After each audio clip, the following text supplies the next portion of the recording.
Buenos días, chicos, chicas. Vamos a comenzar con la primera clase del tema 4, que es el último tema de la parte de ecuaciones diferenciales. En este tema nosotros vamos a introducirnos al concepto de sistema de ecuaciones diferenciales ordinarias. Es un tema que justamente lo damos como una introducción. No vamos a profundizar, pero sí es importante que conozcan la posibilidad de que en algunos casos específicos de modelado pueden aparecer sistemas de funciones desconocidas que hay que resolverlos en conjunto. ¿Me están escuchando? Sí, profe. Bueno.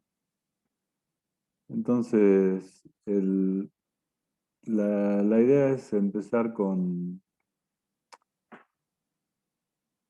una pequeña definición de lo que sería un sistema de ecuaciones. Ahí ustedes están viendo en la pantalla. Y esta sería como la definición que convenimos en proponer. Ustedes conocen lo que es una ecuación diferencial ordinaria y la definición, o sea, las características que tiene que tener una ecuación para que sea considerada una ecuación diferencial ordinaria. Así como en el caso de las ecuaciones algebraicas, había una incógnita y parámetros que permitían calcular esa incógnita si la ecuación era resoluble. En el caso de las ecuaciones diferenciales, bueno, había una función desconocida, podían estar incluidas dentro de la ecuación la misma función desconocida, obligatoriamente sus derivadas, o alguna de sus derivadas al menos, la variable independiente y alguna constante no arbitraria, o sea, una constante definida. Cuando en ecuaciones algebraicas nosotros ponemos o hablamos de un sistema de dos ecuaciones, por ejemplo, algebraicas, ¿qué concepto o bajo qué términos podríamos concebir que necesitamos un sistema de ecuaciones algebraicas para resolver un problema? ¿Alguien se anima a contestar? ¿Puede repetir, profe? Sí. Vamos al campo de las ecuaciones algebraicas.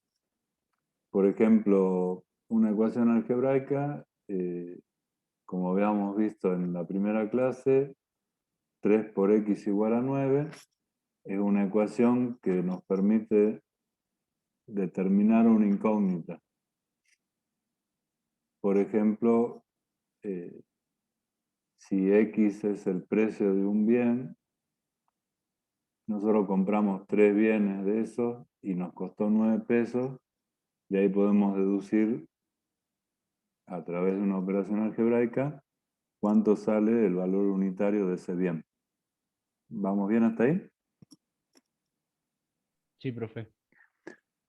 Bueno, eso es, digamos, como concepto una ecuación algebraica. Ahora, ¿en qué casos ustedes dentro de lo que es álgebra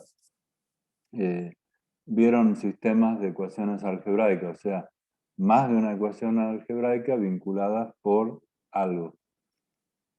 ¿Qué se les ocurre en función de lo que conocen de sistemas de ecuaciones algebraicos? Que puede ser un factor o un motivo para que nosotros necesitemos de un sistema de ecuaciones para resolver un problema algebraico. Buscar un punto en común, profe. Puede ser buscar un punto en común de dos Entre cosas como, por ejemplo, dos ecuaciones. Ujú. Esas dos ecuaciones, para que formen un sistema, ¿qué requisitos deberían satisfacer como mínimo?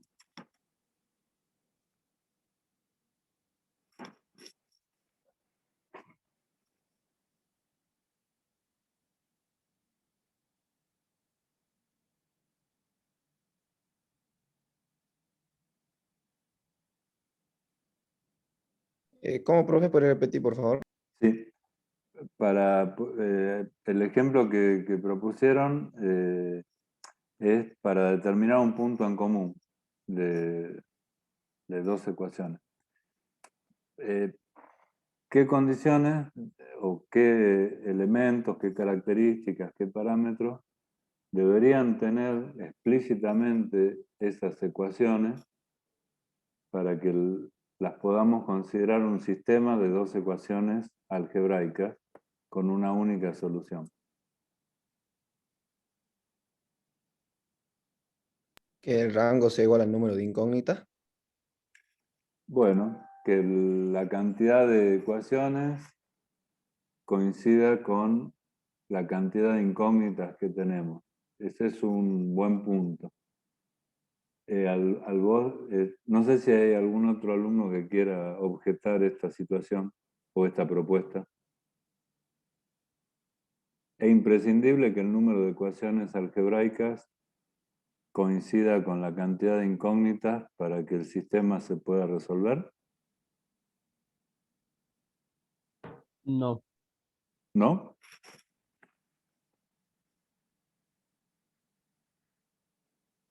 Bueno, tenemos una propuesta y una objeción. A ver si alguien desempata.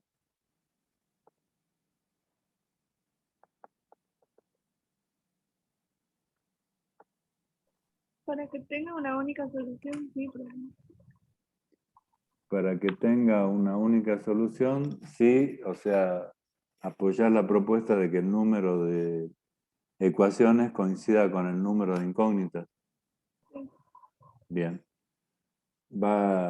Digamos, ahora habría que dar la chance al alumno que dijo que no era necesario, para que justifique, digamos, por qué no, o en qué caso no sería necesario.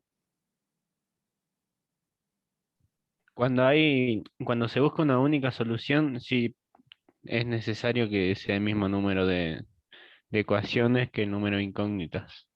Bien. Pero cuando no es una única solución, creo que no es necesario. Ahí, Gastón, el tema pasaría por lo siguiente. Si uno tiene más ecuaciones que incógnitas, es como que o las ecuaciones son la misma. Por ejemplo, yo tengo 3x igual a 9 y 3x igual a 12. ¿No es cierto? Dos ecuaciones con una incógnita. Entonces, no es la misma ecuación una que la otra, son diferentes.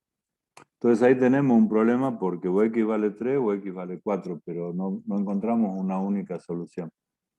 Ahora, si nosotros tenemos 3x igual a 9 y 6x, ¿no es cierto?, igual a 18, serían dos ecuaciones idénticas, o sea, sería una sola ecuación. No sé si entendieron ese ejemplo. Sí, profe. Sí, profe.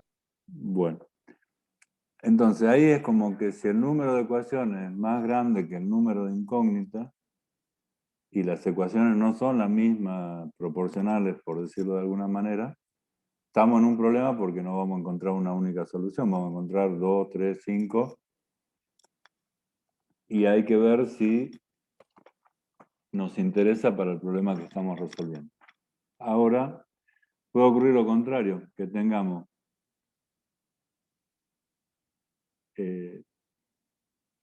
más incógnitas que ecuaciones. Por ejemplo, 3x más y igual a 9.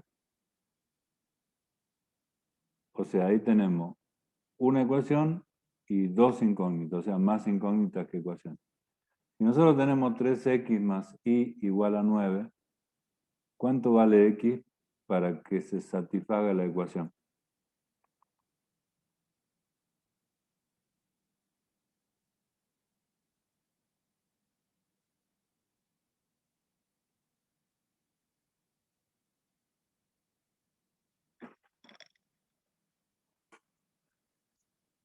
Nueve menos i sobre 3. Bueno, 9 menos y sobre 3. Entonces el valor de x, el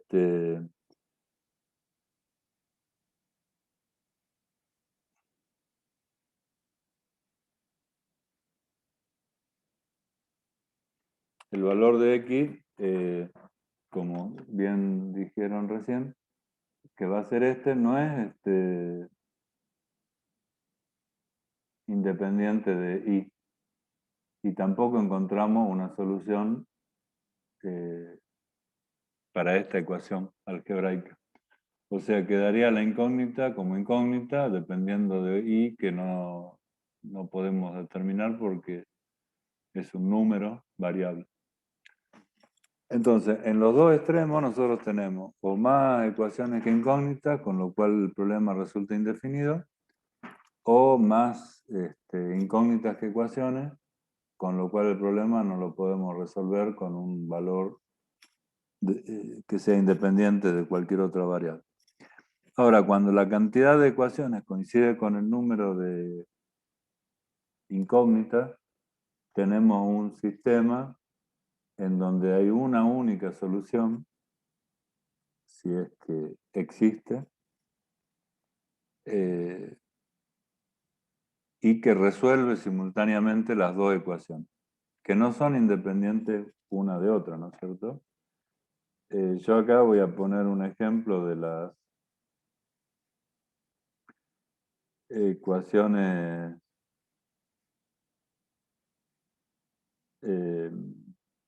algebraicas, a título de ejemplo nada más, no para que lo resolvamos. Pero esto que está acá, que es 3x más y igual a 9 y x más 3y igual a 9, sería un sistema de dos ecuaciones con dos incógnitas. Nosotros no es que vamos a resolver una de las ecuaciones y la dejamos y es independiente de la otra. Al nosotros considerarlo un sistema, lo que estamos diciendo es que ambas ecuaciones para un problema determinado funcionan en conjunto. Y la solución que encontremos acá vale para este sistema, no para otro sistema ni para las ecuaciones sueltas. Para las ecuaciones sueltas tenemos más incógnitas que ecuaciones. Para el sistema sí tenemos una única solución. Ese sería como el concepto de un sistema de ecuaciones algebraicas. No sé si más o menos quedó claro este concepto hasta acá. Sí, profe. Bien, el número de incógnitas y de ecuaciones se puede aumentar, por supuesto, en función del problema que tengamos, pero van de la mano, ¿no es cierto? A mayor cantidad de incógnitas, necesitamos más ecuaciones para encontrar la solución. Y si tenemos más ecuaciones que incógnitas, porque ganó, esto es noticia. Claro, decíamos. necesitamos descartar todas las ecuaciones que estén de más. O sea, vuelvo a repetir, si nosotros tenemos más incógnitas que ecuaciones, necesitamos generar más ecuaciones. Si nosotros lo que tenemos son más ecuaciones que incógnitas, lo que tenemos que hacer es encontrar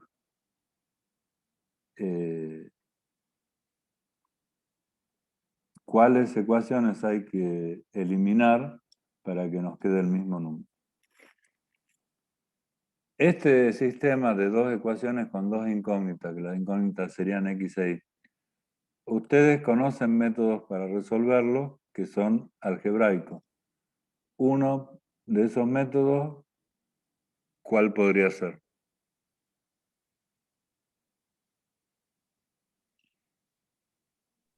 Gauss-Jordan. Gauss-Jordan, bueno, ese es uno. Otro, La regla de Kramer. regla de Kramer. Otro, Matriz inversa. no se privan de nada. Matriz inversa, Por sustitución. bien. Sustitución, ¿cómo lo interpretas? Despejar en una de las ecuaciones una de las incógnitas y reemplazarla en la otra ecuación. Bueno, ese método de sustitución también, si vos lo interpretás así, digamos, como despejar una de las incógnitas de una ecuación y reemplazarla en la otra, de las dos ecuaciones, a veces recibe el nombre de eliminación. Porque no sé si se alcanza a ver porque escribí con binomio, pero bueno. Los tres métodos que tiraron primero, Gauss, Kramer, matriz inversa, determinante, estaría medio acá como incluido. Sustitución, que muchas veces se llama eliminación también porque en definitiva el efecto de la sustitución es eliminar una de las incógnitas para después seguir trabajando con el sistema con la otra incógnita, ¿no es cierto? Si fuesen dos. Y si fuesen tres ecuaciones con tres incógnitas, bueno, habrá que hacer varias veces el proceso de sustitución. ¿Vamos bien? Sí, profe. Las ecuaciones diferenciales, a diferencia de las ecuaciones algebraicas, tienen como, digamos, incógnita una función desconocida. Que esa función desconocida supuestamente satisface un proceso que nosotros estamos modelando a través de una ecuación diferencial. Así como puede haber dos incógnitas en el caso de ecuaciones algebraicas, también en un proceso pueden intervenir o pueden participar, intervenir más de una función desconocida. Claramente, si se trata del mismo proceso, todas las funciones desconocidas que intervengan van a estar vinculadas.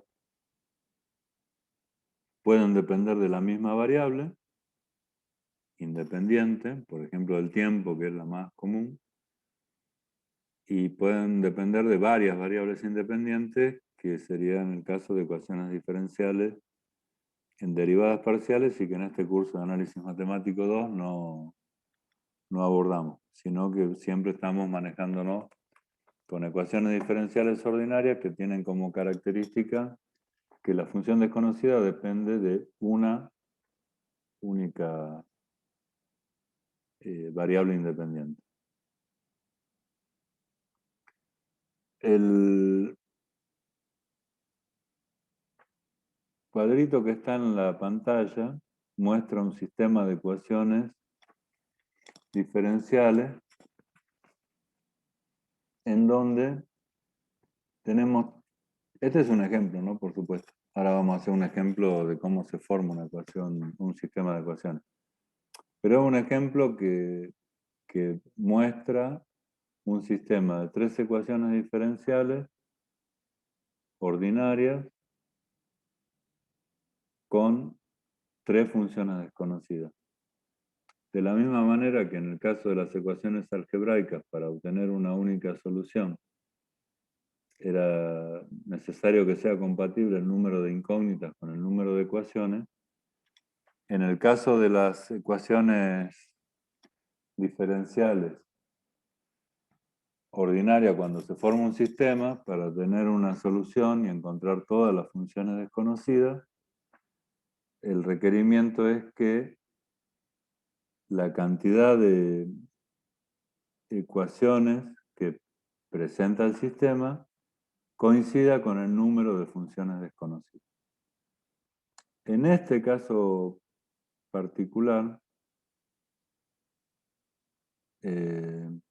nosotros estamos viendo un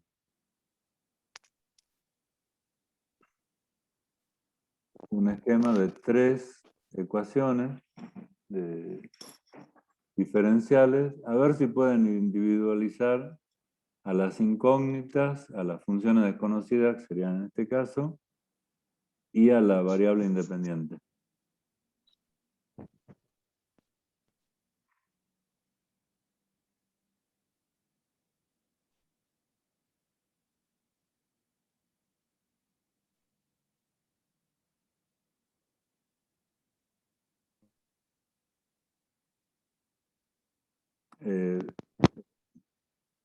No sé si se entendió la pregunta. Tenemos las 3 ecuaciones diferenciales, formando un sistema. Por eso está la llave, digamos, que lo cierra. Dentro de este sistema de 3 ecuaciones diferenciales, hay 3 funciones desconocidas y una variable independiente. La pregunta o el requerimiento es si pueden determinar cuáles serían las funciones desconocidas y cuál la variable independiente. Las funciones desconocidas serían x de t, y de t y z de t y la variable independiente de t. Sí, Martín. Martín fue el que habló, ¿no? Sí, profe. Bueno, exactamente. Acá la notación está un poquito complicada en cuanto a poner así explícitamente la derivada segunda de x de t respecto de t dos veces en el primer término de la primera ecuación, por ejemplo.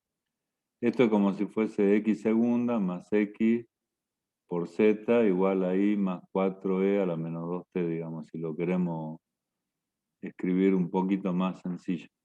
Pero en este ejemplo lo que también se pretende demostrar es explícitamente cuál es la variable independiente, que sería t, y cuáles son las funciones x, y z, que serían nuestras funciones desconocidas. Cada una, independientemente de estas ecuaciones, son ecuaciones diferenciales porque cumplen con la definición, ¿no es cierto?, de ecuación diferencial. Es decir, aparece al menos una derivada de la función desconocida. En la primera ecuación diferencial aparece la derivada segunda de x respecto de t dos veces. En la segunda ecuación diferencial aparece la derivada de i dos veces respecto de t, y la derivada de i respecto de t, y la derivada de z respecto de t. Y en la última aparecen las 3 derivadas de las 3 funciones respecto de t. También, bueno, aparece las funciones desconocidas sin derivar, y aparecen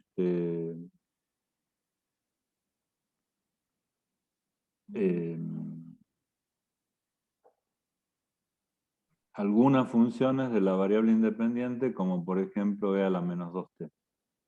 Acá en esta x que está acá, ¿qué observación harían ustedes para corregir?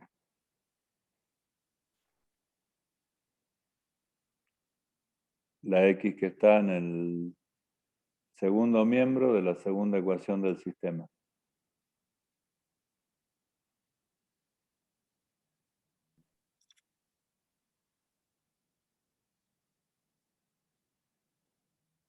Cambiarla por t.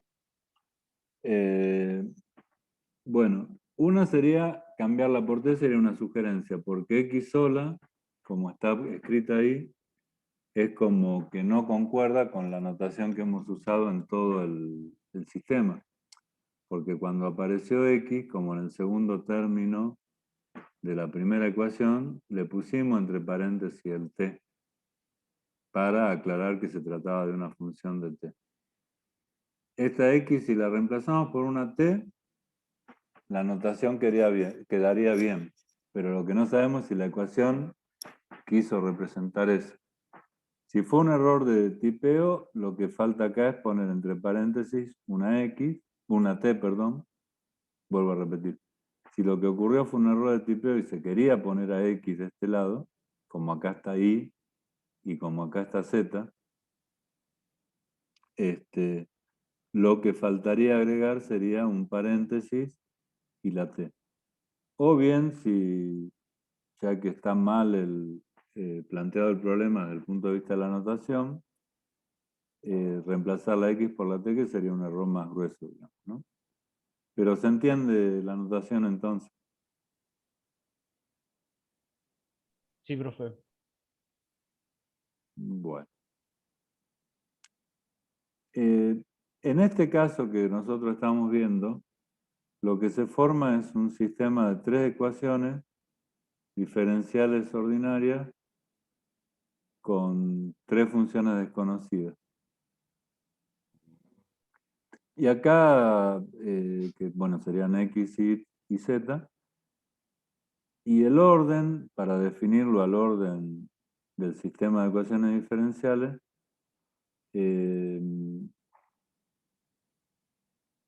también está dado por la derivada de mayor orden de cualquiera de las funciones que aparece. Acá, bueno, la derivada de mayor orden que aparece es la derivada segunda. Entonces, en principio, esto sería un sistema de 3 ecuaciones diferenciales con 3 funciones desconocidas de segundo orden.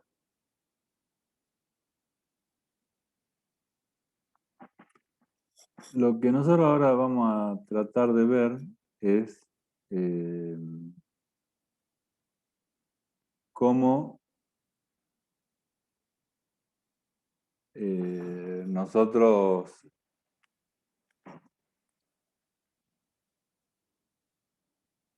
podemos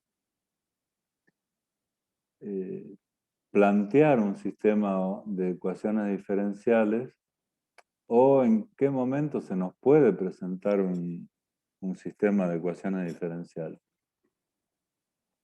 Vamos a empezar con algo que conocemos todos. Bueno, ahí están viendo en la pantalla un pizarrón de papel. Sí, profe. Bueno. A ver, ahí lo que yo quiero poner es... ustedes conocen el movimiento de caída libre y el de tiro oblicuo, ¿no es cierto? De la física. ¿Sí? Sí, profe. Bueno, si tuvieran que diferenciar entre los dos movimientos, es decir, caída libre o tiro oblicuo, para usted, a criterio de ustedes, ¿cuál sería la diferencia más importante?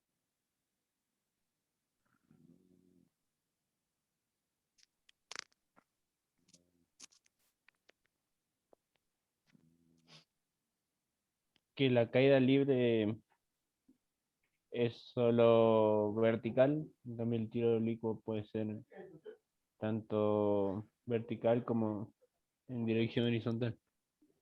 Bueno, eso es lo que dice Gastón, es yo la voy a anotar acá, una apreciación. Lo resumo diciendo que en el caso de caída libre, el movimiento es vertical. Eso es excluyente. Y en el caso de tiro oblicuo,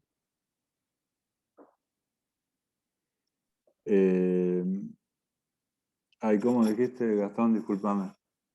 En el caso de tiro oblicuo, En tiro oblicuo hay movimiento vertical y horizontal. el movimiento es vertical y horizontal. También excluyente, o sea, tienen que haber los dos para que sea tiro oblicuo.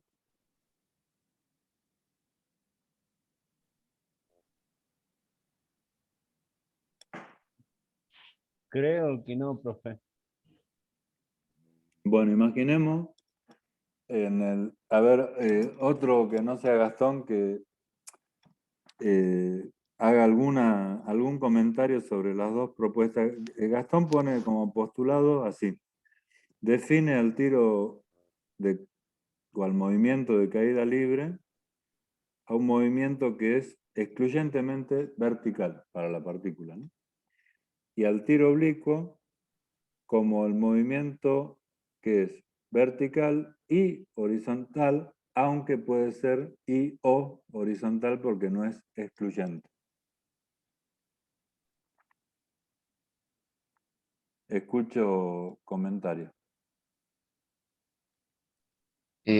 Puede ser que en el tiro, en la caída libre la única aceleración es la gravedad y en el tiro oblicuo tiene velocidad inicial. Veamos. Esto sería como otra caracterización. Caída libre. Y me decías, perdón, Martín. En la caída libre la única aceleración sería la gravedad, porque al llegar en su punto máximo, digamos, la velocidad es cero. Y en el tiro oblicuo ya tiene una velocidad inicial, creo. Ponerle que tenga una velocidad inicial el tiro oblicuo, porque es un tiro justamente. ¿Hay alguna aceleración además? Sumado a la aceleración de la gravedad. O sea que en los dos lo único que actúa es la aceleración de la gravedad.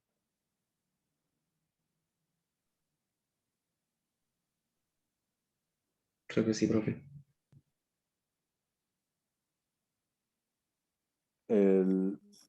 Razonemos el caso más sencillo. Un tiro oblicuo es que yo tiro pum para meter en el aro de básquet una pelota, ¿no? Desde abajo. Es un tiro oblicuo.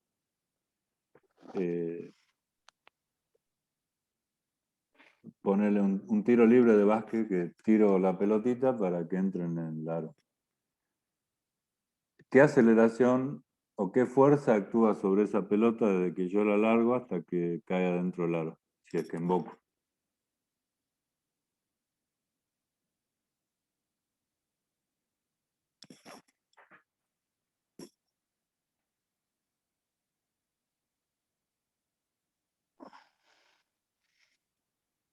A ver, algún micrófono que se borre, por Dios. Repito, estamos ahí en la media luna. Vamos a hacer un tiro libre de un puntito que rebote en el tablero y entre. Y con las dos manitos tiro como cuando aprendíamos a jugar al básquet la pelota hacia el tablero para que entre en el aro. En todo ese movimiento, desde que yo la largo a la pelotita hasta que entra o pega en el tablero, ¿qué aceleración o qué fuerza actúa sobre la pelota? Vertical y horizontal. Gravedad. A ver, Denis dice vertical y horizontal. La fuerza vertical, ¿cuál sería? Gravedad. O sea que la pelota va a subir un poco, pero después al final va a empezar a bajar. Es la gravedad. ¿Y la fuerza horizontal que actúa sobre la pelota, cuál sería? La nuestra. Pero no, yo digo desde que la alargamos, ¿no? La pelota. Velocidad. ¿Pero la velocidad es una fuerza o qué? Mm, La fuerza que le dimos al lanzarla. El impulso que le dimos al lanzarla es la velocidad inicial. Si nosotros no le hubiéramos Claro. dado impulso, no hubieras partido, digamos. Pero cuando uno analiza el movimiento de la pelota, es decir, el tiro oblicuo propiamente dicho, o sea, digamos, el tiro oblicuo, y no sé si se alcanza a ver. Sí, supongo que sí. Yo la tiro desde acá. Viene, pega en el tablero, pum, entra. Cuando yo saco las manos de la pelota, o sea, la impulso,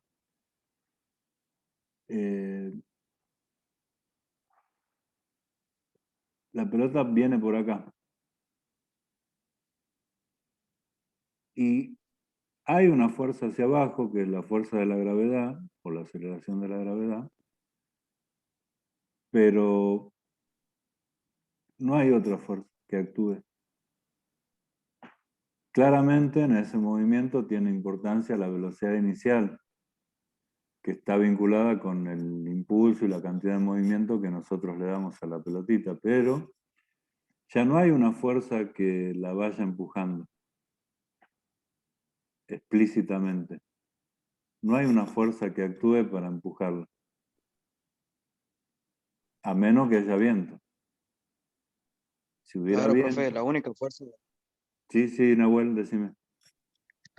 claro, la única fuerza que actúa ahí sería la gravedad nada más, porque usted la lanza y bueno, tiene una cierta velocidad y su velocidad final va a ser igual a cero.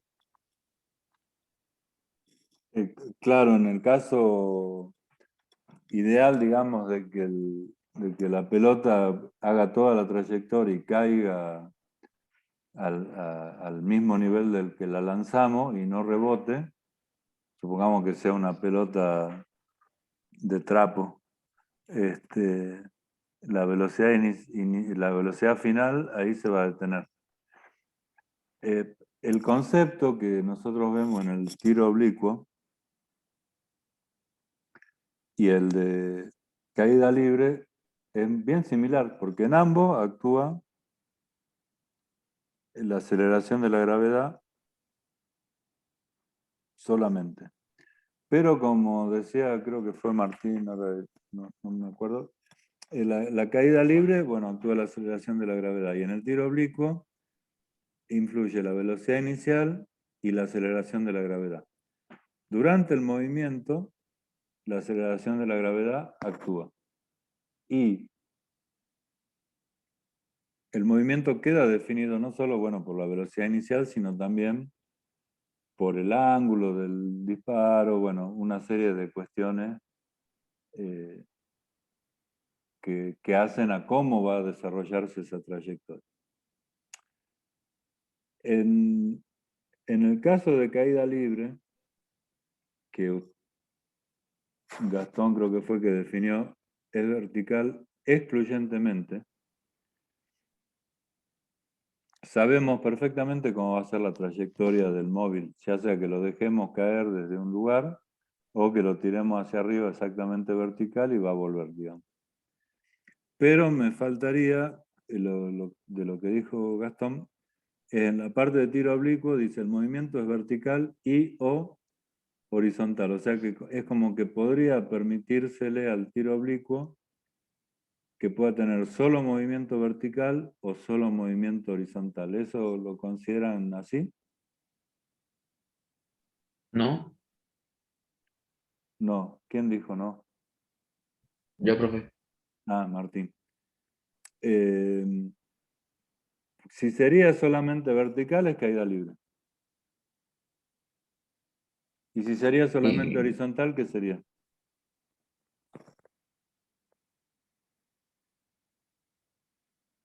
si fuera horizontal, no actuaría la gravedad, que no, No, porque no, tiene que irse claro. abajo. Si el movimiento, ponele un tiro oblicuo que lo tirás con ángulo cero. Ahí sería solamente horizontal. Claro. Pero a ese movimiento, ¿cómo lo consideramos nosotros en la física? Movimiento rectilíneo. Claro. Es decir, no va a ser oblicuo porque no va a describir una parábola o una curva que no sea una recta. Entonces, si es horizontal, lo consideramos rectilíneo. Puede ser uniforme, puede ser lo que sea, pero rectilíneo. Y si es solamente vertical, entraría dentro de la categoría de tiro vertical o caída libre.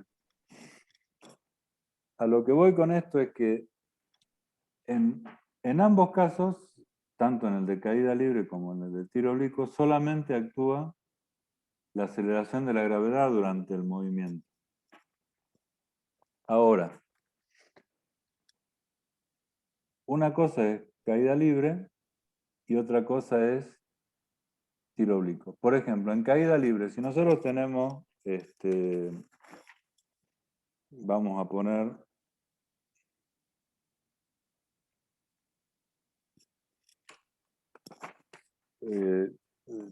acá yo les pido, voy a escribir con marcador porque no, si yo no veo nada, ustedes menos deben ver. Les pido un poquito de imaginación.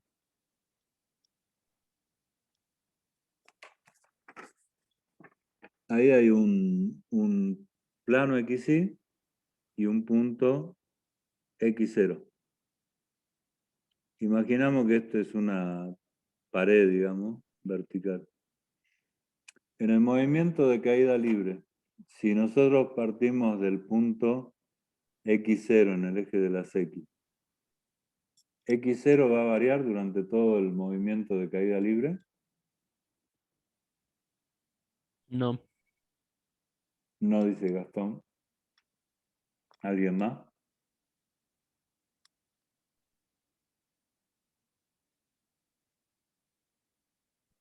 No, profe. Martín también dice que no. Ya sea que lo tiremos para arriba o lo dejemos caer, el cuerpo va a seguir en esta posición. Ahora, ¿la coordenada en I va a variar? Sí. Sí. Bien. Si nosotros quisiéramos conocer la función que nos da la posición de ese cuerpo respecto del tiempo, la única función desconocida sería I. ¿Estamos? Sí, profe. Porque X no sería la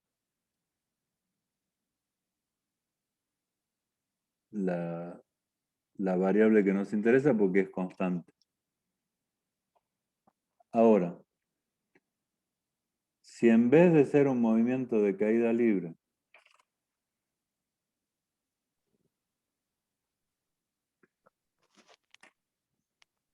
fuese un tiro oblicuo con una velocidad v sub 0, ahí hay una curva en azul con virómetro. Parecería ser que X va a cambiar y que Y va a cambiar. O sea, la posición del cuerpo no solo va a variar en el eje X, también va a variar en el eje Y. Perdón, no solo va a variar en el eje Y, también va a variar en el eje X. ¿Se entiende esto? En un tiro oblicuo. Sí, profe. Entonces, si queremos conocer la posición X, Y, y Leandro me estaba contestando por el chat, recién lo estoy viendo. Perdón. Tengo 12 mensajes en el chat. Ahora ya lo puse en la pantalla, disculpe. Si estamos frente a un tiro oblicuo, parecería que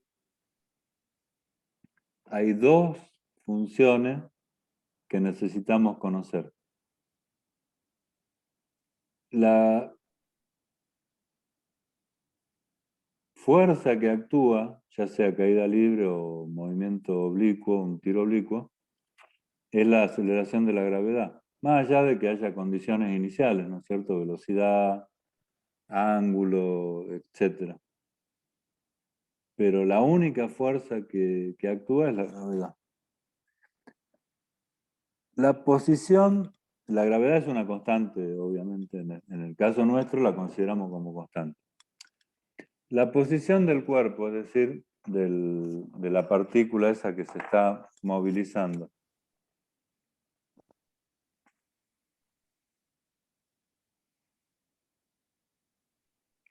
Que nosotros la podríamos llamar, para decir un valor,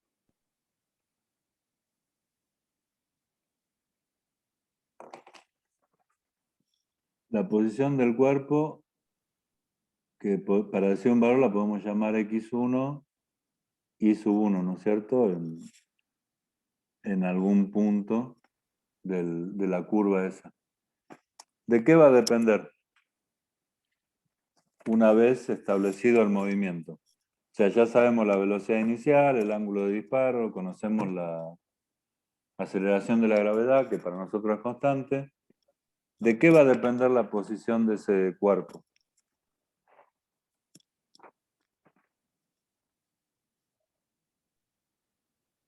Del tiempo. Claro, porque si definimos el movimiento, velocidad inicial, o punto de el valor de y cuando empieza el movimiento, el valor de x cuando empieza el movimiento, la aceleración de la gravedad decimos, bueno, vale 10.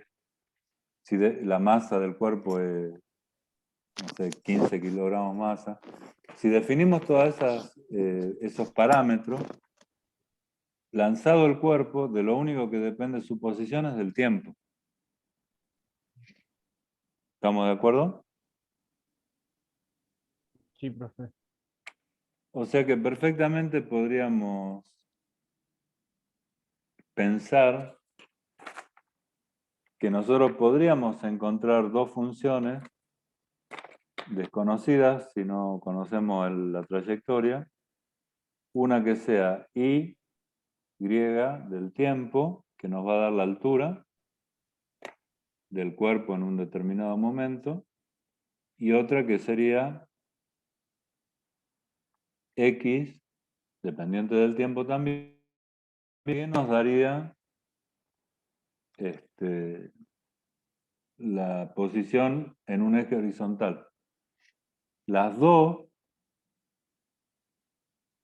componen el punto del plano en donde se halla el cuerpo, pero son distintas funciones. No sé si me explico.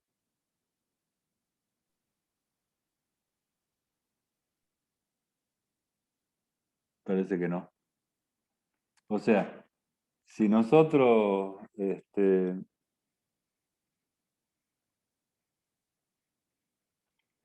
decimos que la posición del cuerpo va a estar dada por una coordenada x y una coordenada y, que son funciones del tiempo, porque, o sea, vuelvo a repetir, ¿no es cierto? Fijada una aceleración de la gravedad, una velocidad inicial, todas las cuestiones del movimiento, después la posición de la trayectoria la podríamos calcular si conocemos una función x en función del tiempo e y en función del tiempo. ¿Me entienden o no? Sí, profe. Ustedes ahí en función del tiempo, ¿cómo lo ven así desde el punto de vista intuitivo?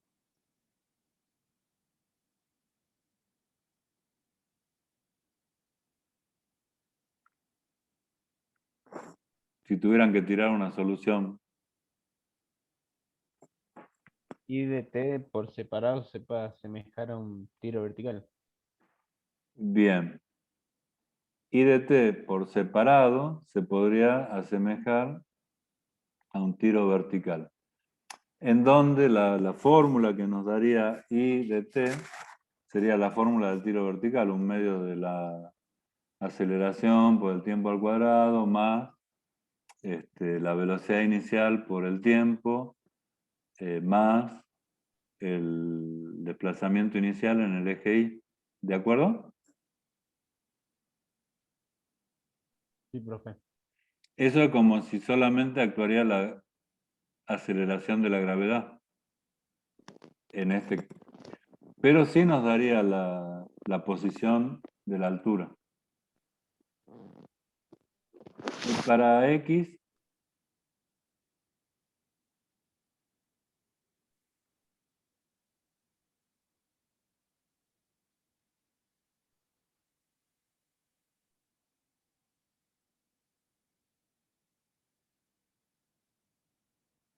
Franco, ¿querés hablar? No.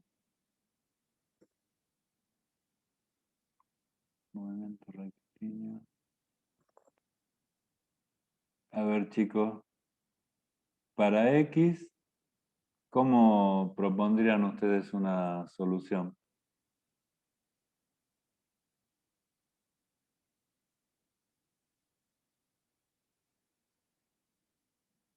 Como dice Leandro, un movimiento rectilíneo uniforme.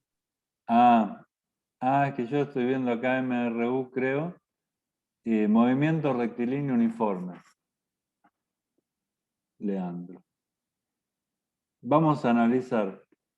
¿Hay alguna aceleración horizontal, alguna fuerza horizontal que actúe? No. No. Entonces, ¿hay alguna velocidad inicial horizontal que actúe?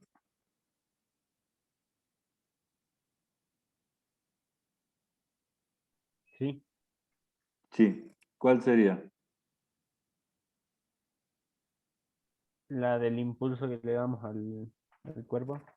La del impulso que le damos al cuerpo, tomando si ese impulso fue oblicuo, digamos la componente de la velocidad en el eje de las X.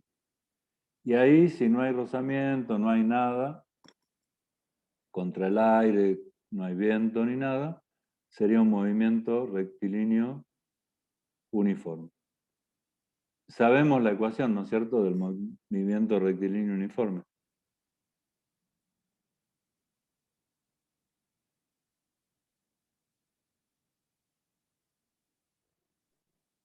Velocidad por tiempo más X. Velocidad por tiempo más el espacio inicial, y esa velocidad sería como la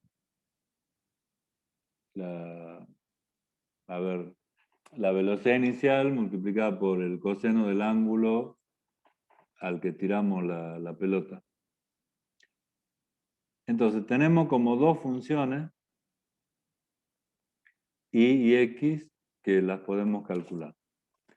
En realidad, bueno, ahora vamos a ver el problema, cómo se plantearía más bien teóricamente. Lo vamos a plantear en términos de fuerzas que actúan sobre la partícula. ¿Por qué pongo caída libre y tiro oblicuo simultáneamente? Porque es lo que acabamos de manejar como en conjunto, para introducirnos a cómo se forma un sistema de ecuaciones diferenciales. La fuerza que actúa sobre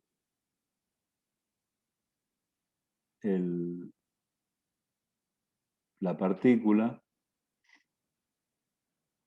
en términos muy generales, va a depender de X de Y y de T. Es decir, si nosotros dejamos una fuerza cualquiera actuar sobre una partícula en un plano vertical y no le imponemos ninguna condición a la fuerza, puede ser cualquiera, la fuerza puede variar, puede ir para arriba, para abajo, para el costado.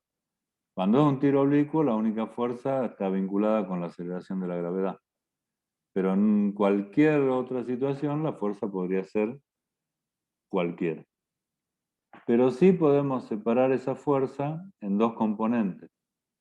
Una fuerza 1, que esté apuntando en la dirección del eje X, y una fuerza 2, que esté apuntando en la dirección del eje Y.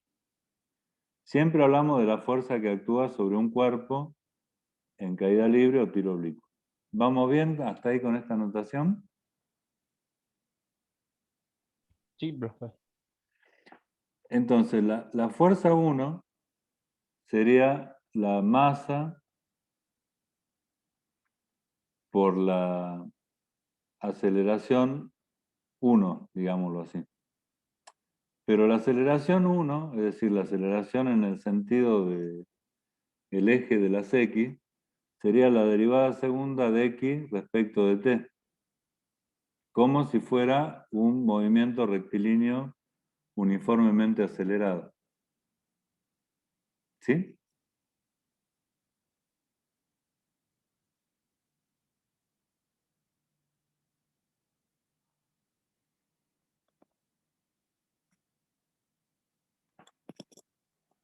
¿O no? Sí, profe. Mm. Lo mismo podríamos hacer para I, digamos, o sea, para la aceleración en el eje vertical. Sería provocada por la fuerza 2 y por la ley de Newton sería la masa por la aceleración en I. O la masa por la derivada segunda de I respecto del tiempo. Si el movimiento fuese de caída libre,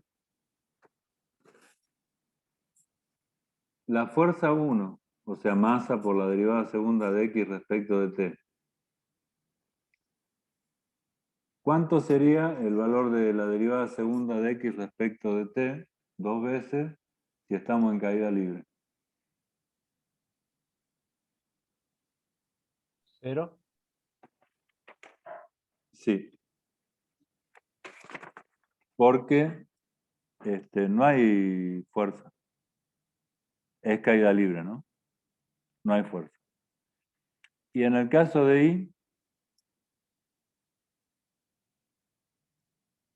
¿cuánto sería la derivada segunda de I respecto de t? 2 veces, es decir, la aceleración que actúa. La gravedad. La gravedad.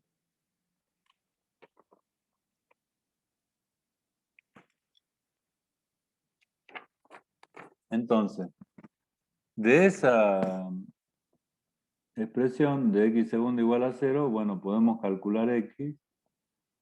Integrando una vez, x' sería c, x sería c por t más d.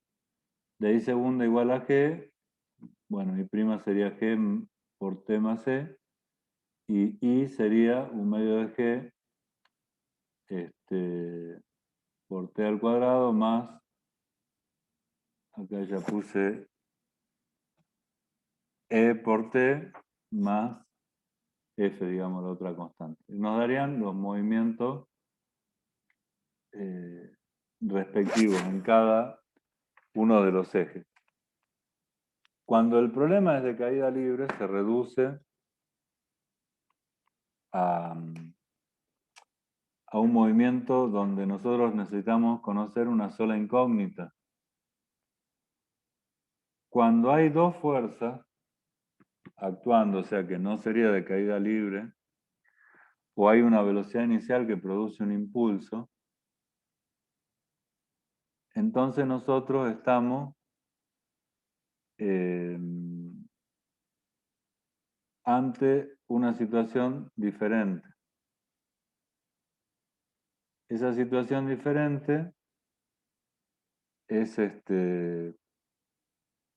que no vamos a poder analizar la ecuación diferencial como ecuación diferencial sola, sino que la tenemos que analizar como un sistema de ecuaciones diferenciales. Acá yo les voy a comentar el ejemplo que está en la guía de la cursada, que es cómo se puede formar un sistema de ecuaciones diferenciales. Este ejemplo es exactamente lo que acabamos de ver de una partícula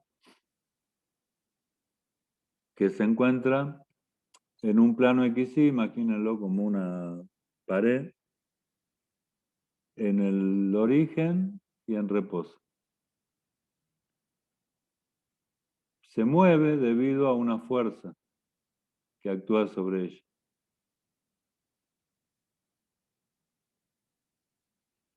Y esa fuerza no tiene nada que ver con la aceleración de la gravedad. Está actuando en el plano XY. Pueden considerarlo horizontal al plano si quieren, para no complicarse con G. Y esa fuerza tiene dos componentes, uno en X y uno en Y, pero no es como el caso del anterior, que una de las fuerzas era 0 y la otra era la masa por la aceleración de la gravedad.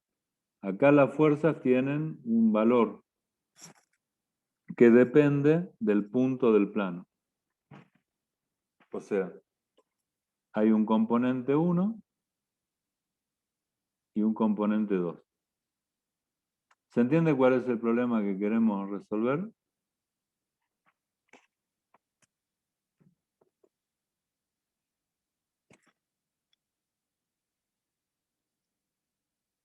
Más o menos, profe. Más o menos. Bueno, vamos a tratar de entenderlo mejor.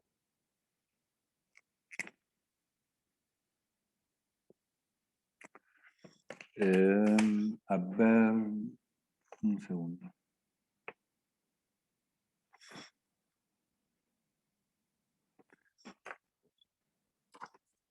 A ver, usemos la imaginación para analizar este plano XY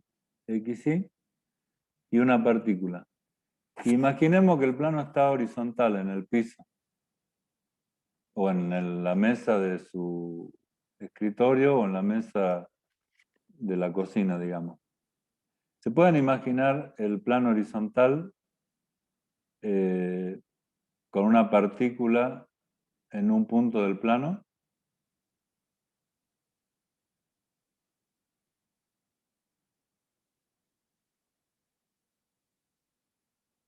Sí, profe. Sí. Imaginemos que esa partícula sea una bolita, una pelotita de acero. Si nosotros inclinamos el plano, ¿qué va a pasar?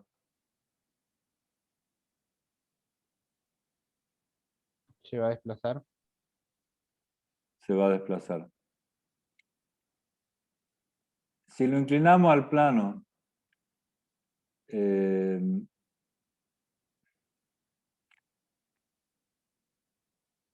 sin hacer ningún ángulo contra el eje Y, o sea que lo inclinamos horizontalmente siguiendo el eje de las X. ¿Para dónde se va a desplazar?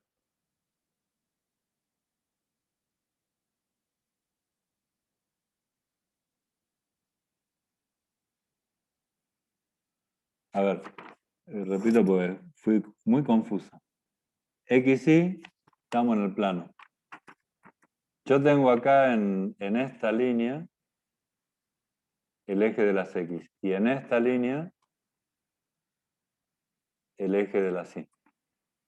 ¿Qué pasa si yo muevo dejando el eje de las Y siempre perpendicular a mi cara? Y el eje de las X es el que muevo. ¿La pelotita para dónde se va a mover? ¿O a lo largo de qué eje se va a mover? Del eje X. Sí, y del eje Y,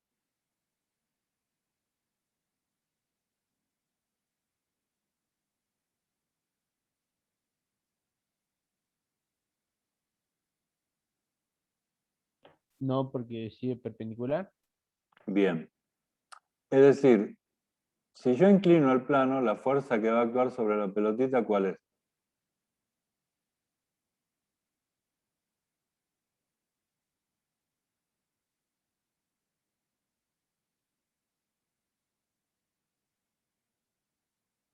De la gravedad. Es la de la gravedad. Si el plano está perfectamente horizontal, la fuerza de la gravedad se contrarresta con una reacción que hace la chapa, digamos, que fuera este plano. Pero si yo inclino y la chapa es lisa y no hay rozamiento, la aceleración de la gravedad, que es vertical, va a tener una componente para acá. y otra para abajo, por supuesto. Ninguna componente en el sentido del eje Y, pero sí una componente en el sentido del eje X. ¿Se entiende?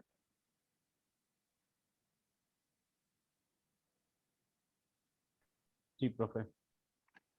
Ahora, si yo lo inclinaría así, por ejemplo, mantengo el eje X como si estuviera rígido y la doblo a la chapa inclinándola de tal forma que el eje Y forme un ángulo con el plano horizontal. ¿Para dónde iría la pelotita?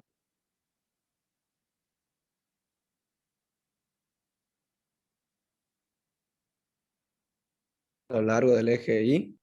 Se movería únicamente a lo largo del eje Y y no se movería a lo largo del eje X, porque en realidad, si yo no tuerzo así, bueno, no se mueve. Ahora, si yo lo muevo de cualquier forma, y lo empiezo a mover así, supongamos, ¿cómo se mueve la pelotita? En los dos ejes.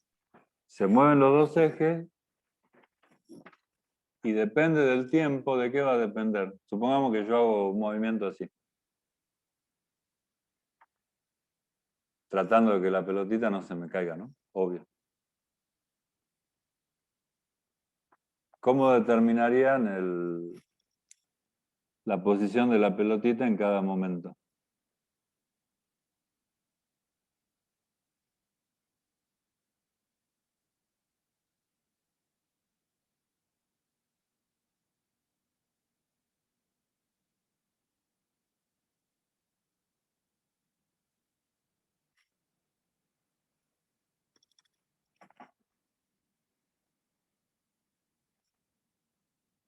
¿Se entiende? La pregunta es, no la pueden determinar, digamos, pero ¿cómo la determinarían?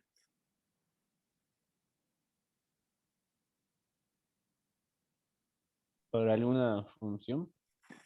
Con alguna función, si yo tengo un patrón de conducta cuando muevo el plano, y bueno, hay un modelo que se pueda realizar, vamos a tratar de modelizar y determinar la posición de la pelotita. Lo que ocurre con la partícula es que va a estar sometida a dos fuerzas simultáneamente. Olvidémonos por un rato de la masa y hagamos como el equivalente entre fuerza y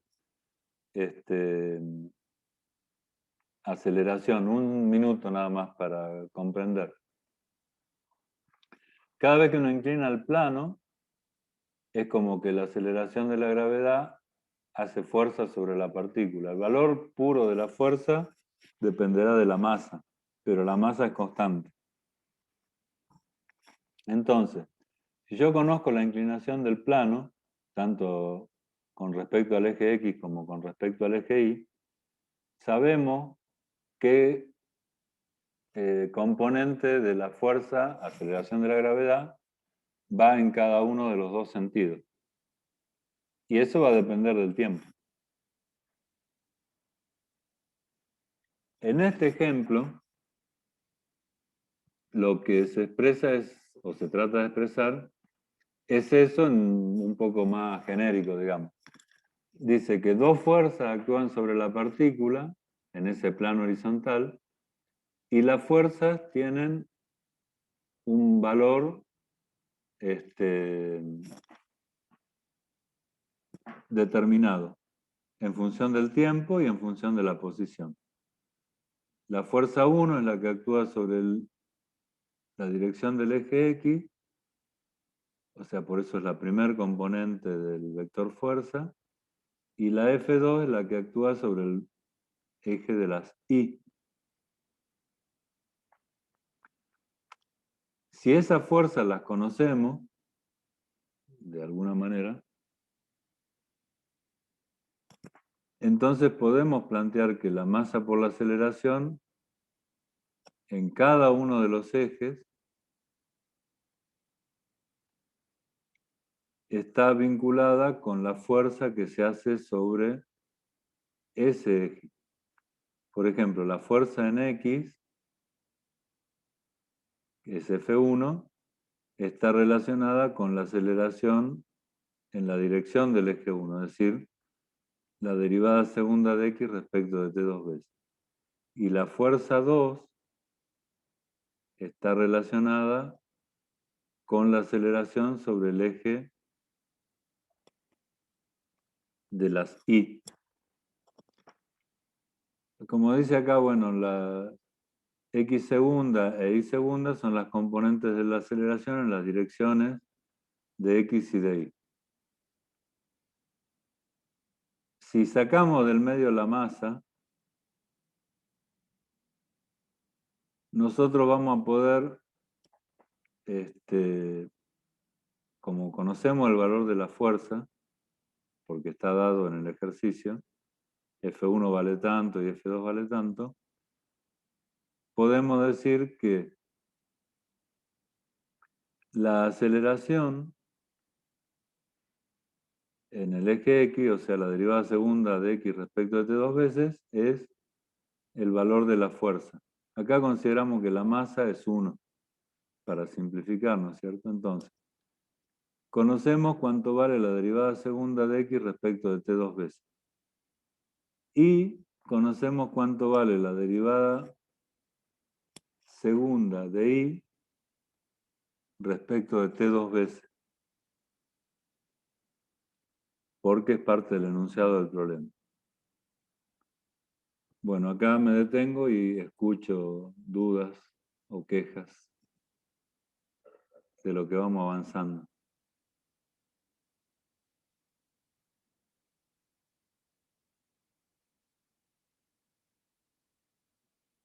Está bien, profe. A ver, no sé, no vi si fue Gastón el que habló. Sí, profe. ¿Alguno más, además de Gastón, que tenga alguna duda o que le parezca que se pudo entender? A ver, estoy tratando de ver el chat. ¿Dónde estamos? Acá. Chat 4. ¿Se entiende, profe? Dice Leandro. Mediante una posición x y en función del tiempo. Acá lo que nosotros estamos escribiendo en este sistema es un problema ficticio de una partícula que está en un plano horizontal sometida a una fuerza que tiene una dirección y un módulo variable en función del tiempo. Y esa fuerza la descomponemos en dos. Al descomponerla en dos, una se convierte en la aceleración respecto de x, del eje x, y otra en la aceleración respecto del eje y. Y la aceleración, por definición, es la derivada segunda del desplazamiento con respecto al tiempo dos veces. Entonces, x e y serían las funciones desconocidas que nos dan la posición de la partícula en cualquier momento en función de esa fuerza que nosotros estamos actuando. Ahora, ¿cómo resolvemos este sistema? Identifiquemos el sistema. ¿Cuáles serían las funciones desconocidas?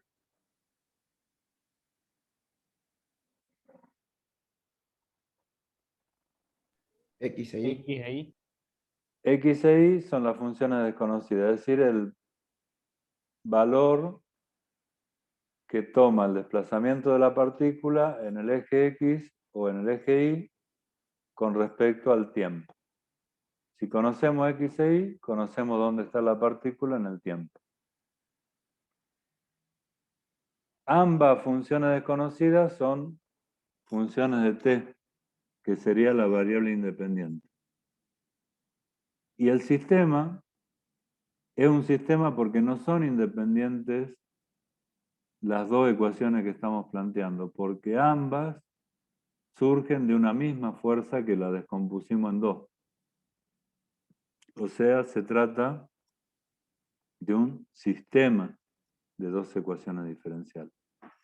Al aparecer la derivada segunda de x y la derivada segunda de y, el sistema es un sistema de ecuaciones diferenciales.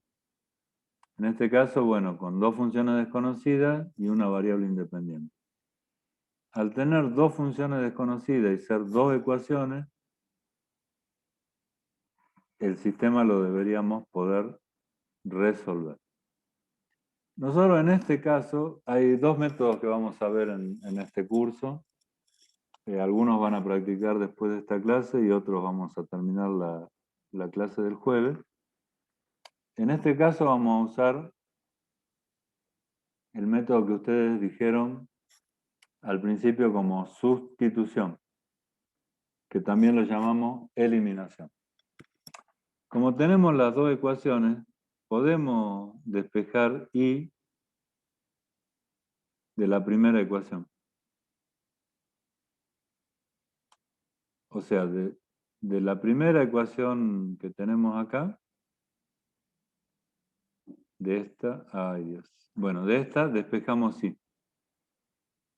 Y nos quedaría que y es la derivada segunda de x respecto de t dos veces, menos 4e a la menos 2t.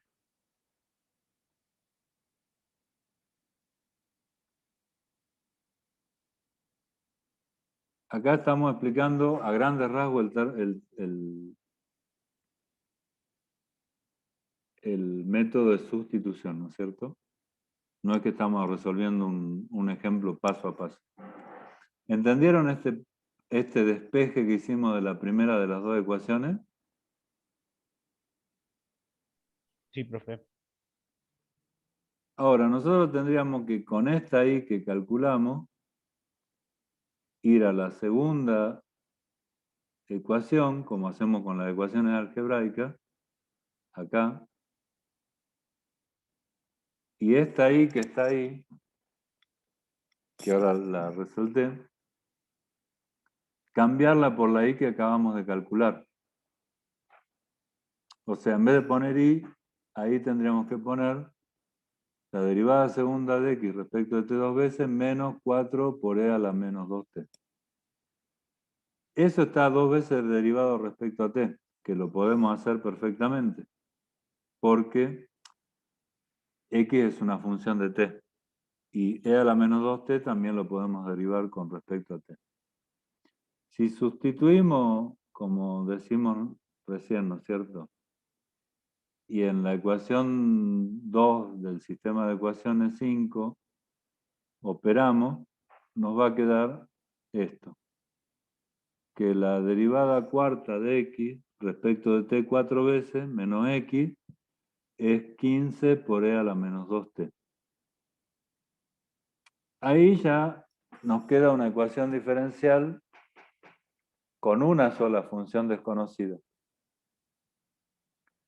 Que si conocemos el método para resolverla, la vamos a poder resolver. Es como cuando en las ecuaciones algebraicas de la primera sustituíamos una de las incógnitas, la poníamos en la segunda y nos quedaba como una ecuación de una sola incógnita.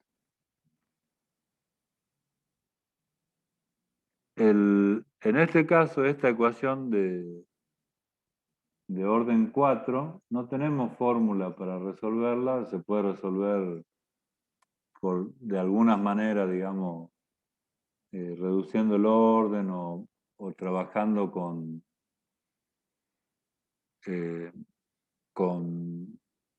Laplace o con series, bueno, se puede resolver. Pero el concepto acá es cómo llegar a la solución.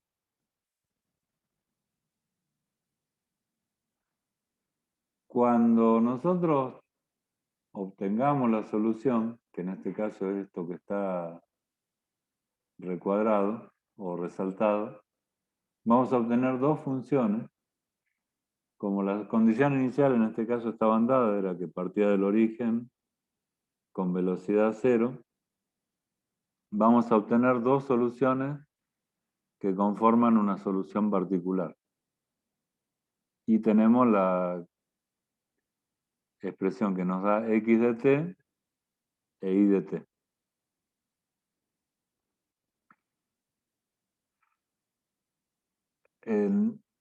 Sin hablar de cómo resolvimos esta ecuación diferencial, que ustedes no la conocen.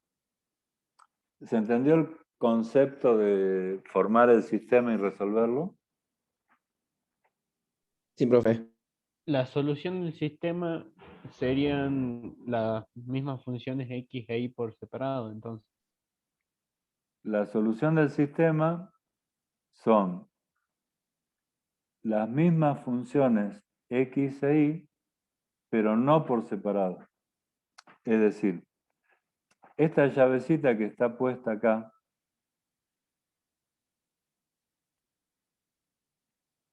vincula las dos soluciones. Las dos soluciones tienen sentido únicamente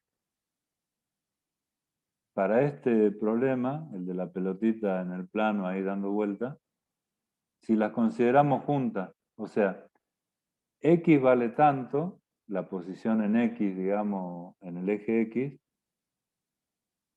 e y vale tanto,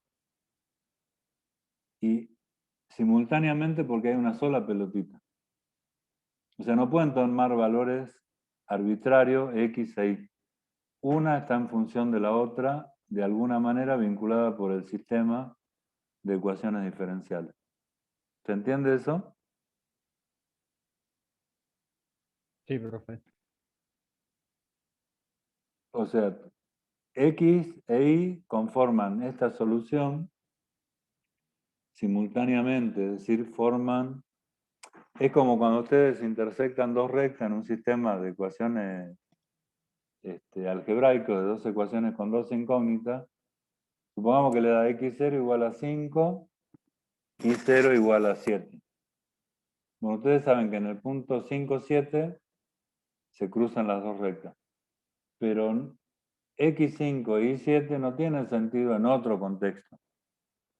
Solamente sirven para referirnos a la solución del sistema. ¿Sí? Sí, profe.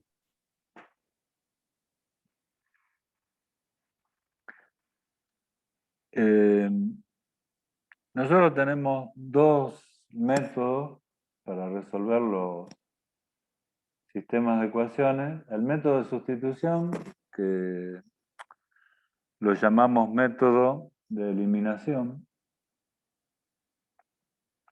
que consiste en lo que hicimos hacer. O sea, dado un sistema, hay que despejar una variable y una de las funciones desconocidas y reemplazarla en la otra.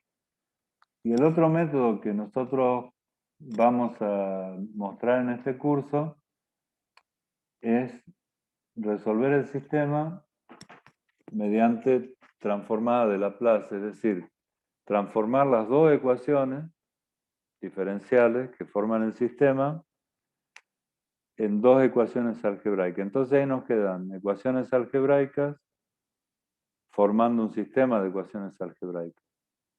Encontramos la solución de ese sistema, que por supuesto está transformada, y la antitransformamos para calcular las soluciones de la ecuación diferencial.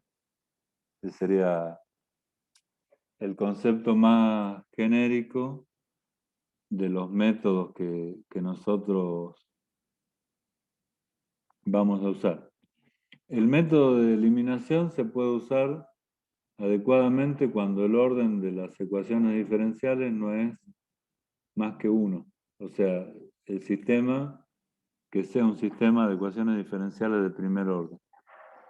Entonces, por lo general, la sustitución no nos da de un orden mayor que 2 cuando hacemos la sustitución de una de las funciones desconocidas en otra de las ecuaciones. Y el de Laplace, cuando el sistema de ecuaciones es de un orden mayor que 2, o 2, nos viene mejor por lo general. El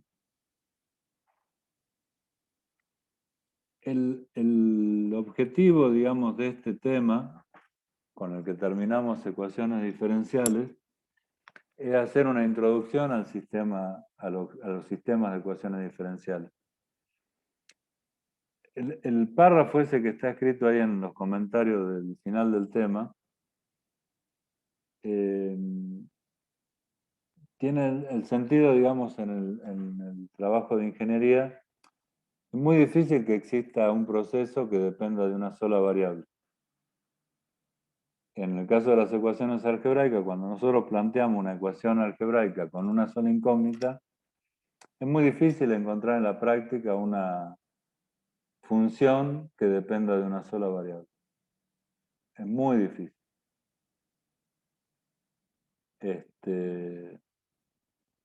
Hasta la tabla de un campeonato de fútbol depende de varias variables, cantidad de partidos ganados, empatados, por lo menos, digamos, para sacar los puntos.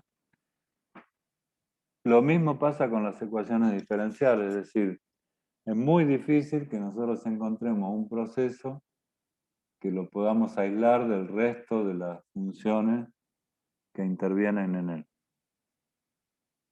Entonces, el hecho de hablar de más de una variable o más de una función en el caso de ecuaciones diferenciales es un poco más realista que hablar de varias ecuaciones diferenciales. Nosotros ahora el jueves que viene vamos a concluir con el tema 4.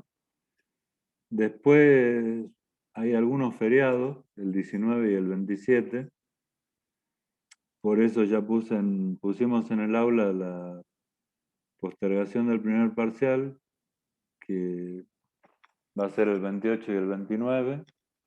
Y a partir de la semana que viene, los días que no sean feriados, hasta el 26,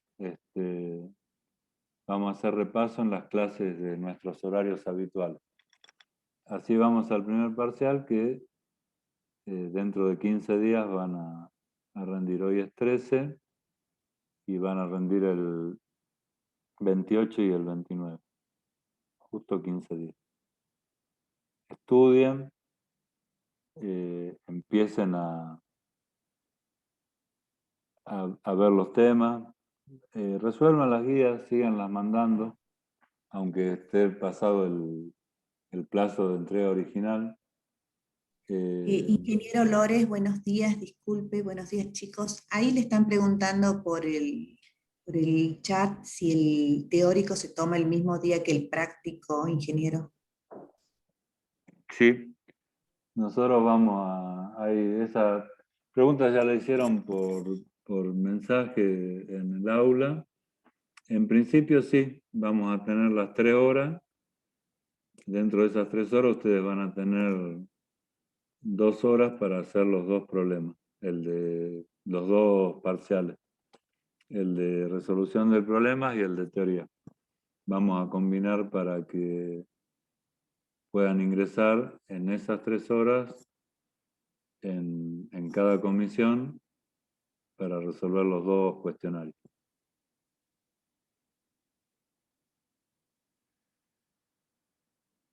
No sé si está clara la respuesta.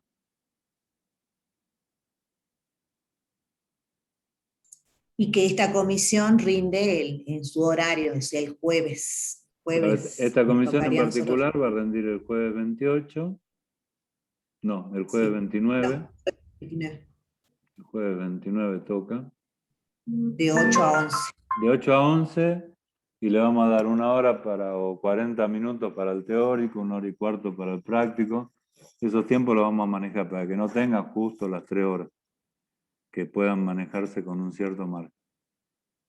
Y después, bueno, los imponderables de un examen virtual los veremos como los resolvimos el año pasado. Pero en principio la pregunta es, se toman la teoría y la práctica el mismo día. ¿Sí? Profe, va a hacer un cuestionario que no, Van a ser 2 cuestionarios. y va a dar la nota ahí nomás. No. porque va a haber algunos ejercicios que vamos a tener que corregir. O sea, ustedes van a tener la evaluación de algunos puntos y otros no.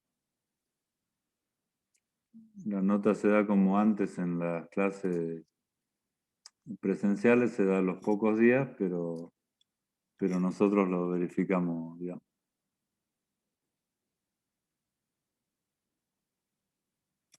¿Alguna otra duda del parcial?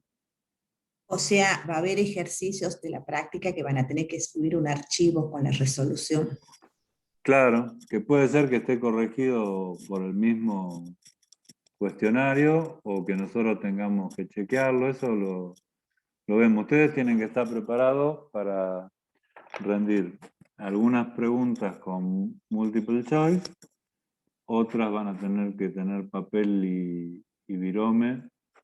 Vamos a hacer un simulacro de parcial, como tenemos 3 o 4 clases para repaso, seguramente una antes del parcial, vamos a hacer un simulacro de media hora, una cosa así, con un ejercicio, para que no se angustien demasiado. ¿Sí? Tenemos 2 clases de repaso, profe. ¿Nosotros qué clases nos quedan de repaso? La del Daría la semana que viene. La del 20. La del martes y jueves. La semana que viene repasamos esta comisión. Porque el 27 es feriado. Claro, el martes siguiente, el 27 es feriado y ellos rinden el jueves. Claro. 29. Entonces nosotros el martes, que vendría a ser 20, 20. no, 20, ¿no? Sí, el martes 20. El martes 20 haríamos un repaso, las 3 horas. El jueves 22 haríamos otro repaso y en el medio del repaso, 1 hora, vamos a hacer un cuestionario de práctica. Así que en vez de 36 participantes, espero que haya 85. Sí, pocos chicos hoy, ¿no, ingeniero? Sí, no, pero ahora ustedes tienen más público que yo, enseguida van a entrar más. No, pasa al revés de las presencias. Se van a esta hora mucho. No, Le no damos- puede ser. Hay que buscar una merienda. ¿A quién le tengo que pasar el host? A mí, ingeniero, a Silvia, por favor. A ver que te encuentro, dame un segundito.